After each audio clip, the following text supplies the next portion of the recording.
Porque com um caso confirmado no Rio Grande do Sul, o Brasil então registra ao todo 6 pessoas infectadas com essa variante Ômicron do coronavírus. E além dessa mulher que mora em Santa Cruz do Sul, no interior gaúcho, são 3 casos em São Paulo e 2 no Distrito Federal. E segundo o Ministério da Saúde, 7 casos estão sob investigação. E para a gente entender melhor como essa nova cepa se comporta e os riscos que ela representa aqui para o nosso país, vamos conversar agora então ao vivo aqui na CNN com o virologista da Universidade Federal do Rio de Janeiro, o Rômulo Neres. Rômulo, boa tarde, muito bem-vindo. Boa tarde, muito obrigado pelo convite. Rômulo, seguinte, temos muitos questionamentos sobre a Ômicron, talvez ainda não tenhamos todas as respostas. Vamos começar do início. Por que a OMS classificou essa variante como de preocupação? A gente não viu até agora nenhum registro, pelo menos, de mortes com relação a essa variante. Por que, então, a gente precisa estar em alerta e preocupados com essa variante? Essa é uma excelente pergunta. Ela vem do mesmo modelo da classificação que foi originada de outras variantes que a gente detectou no passado, como a alfa, beta, gama do Brasil, a delta, que surgiu na Índia. A gente tem basicamente 2 maneiras de classificar variantes. Variantes são versões do mesmo organismo, só que acumulando, né, mutações ao longo do tempo. Algumas dessas mutações, na verdade a maioria delas, não vai fazer diferença, não vai modificar nenhum aspecto significativo desse organismo. Mas, em alguns casos, ele pode ganhar habilidades ou ter características alteradas. A OMS adotou a nomenclatura, né, utilizando o alfabeto grego, de chamar de variantes de preocupação, ou VOC, aquelas versões, aquelas variantes do coronavírus que, quando a gente analisa o código genético dela, a gente encontra mutações que favorecem com que os componentes do vírus, né, que a gente tem principalmente a proteína spike do lado de fora, que é aquela que a gente tenta identificar quando faz o teste do cotonete no nariz, ou que a gente tenta medir se tem anticorpo contra quando faz um exame sorológico, aquele exame de sangue. Essas mutações, elas faziam com que essa proteína do coronavírus ela conseguisse se ligar com mais facilidade nas proteínas do nosso pulmão, que o vírus usa mais ou menos como fechadura para tentar entrar e infectar. Então, assim que essas sequências, né, com mutações que favorecem esse tipo de cenários são identificadas, é emitida uma nota, uma expressão de preocupação. Exatamente por quê? Porque esses modelos, essas análises, que geralmente são análises de bioinformática, elas já sugerem de antemão como esse vírus pode se comportar na natureza, e nesse caso é algo que a gente não quer. A gente não quer um vírus mais transmissível circulando, então a gente coloca nele um rótulo de variante de preocupação para aumentar, né, as políticas de cada local para poder monitorar e controlar aquilo dali. Rômulo, aproveitar para chamar os nossos âncoras em Brasília e também no Rio de Janeiro, a Paula Martini e o Kenzo Matida, que também participam dessa conversa. Paula. Oi, Rômulo, boa tarde. A gente não tem como deixar de falar aqui, né? Acabamos de trazer a informação de que o Rio de Janeiro cancelou a festa de Réveillon, várias outras cidades também tomando o mesmo movimento por causa desse avanço da Ômicron. E ainda a gente está começando a entender, né, o que é essa variante. Então, é realmente o momento da gente fazer esse recuo, apesar do avanço da vacinação? Como que você vê esse movimento das prefeituras, dos governos aqui do Brasil? Sim.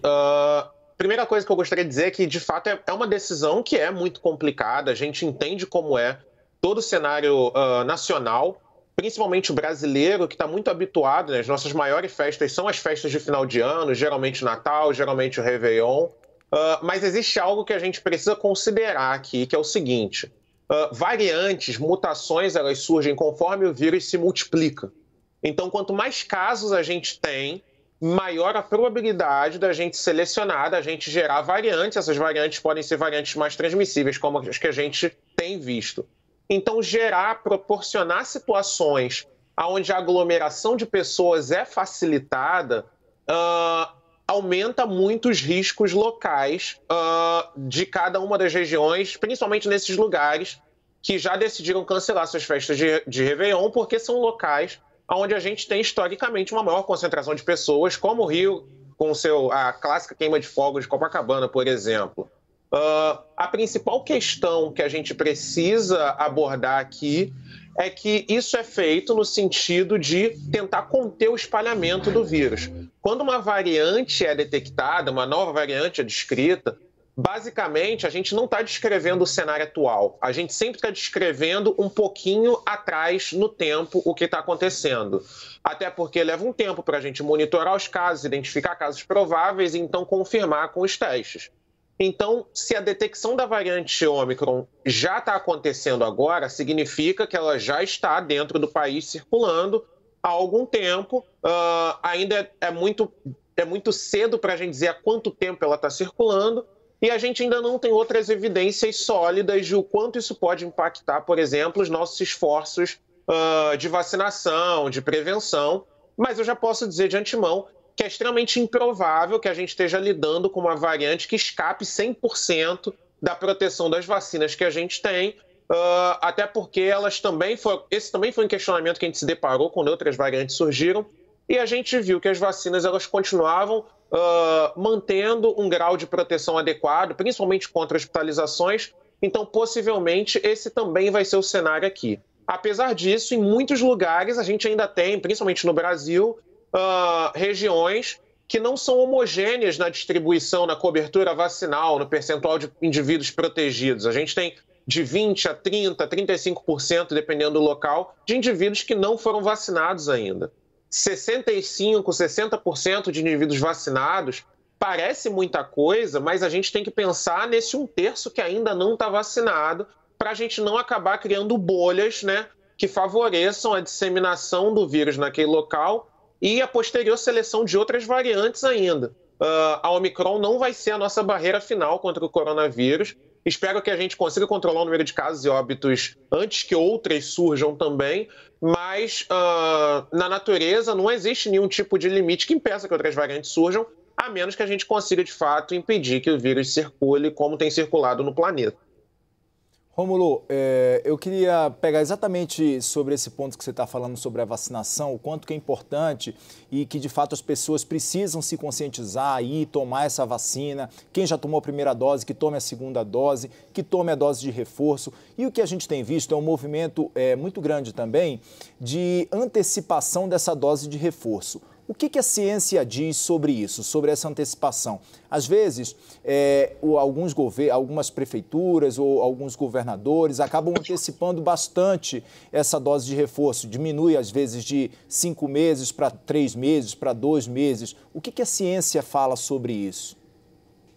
Então, existe uma ideia que muitas das vezes acaba sendo um contrassenso na nossa cabeça, né? Porque a gente tem a sensação de que se a gente tomar múltiplas doses com intervalos muito curtos, quanto mais doses a gente tomar, melhor. O que a gente sabe é que o nosso sistema imunológico ele é muito bom em se defender, ele é muito bom em se preparar contra um determinado inimigo. Então é basicamente assim que vacinas funcionam, né? As vacinas elas ensinam o nosso sistema imunológico, né? Mostram para o nosso sistema imunológico do que ele tem que se defender.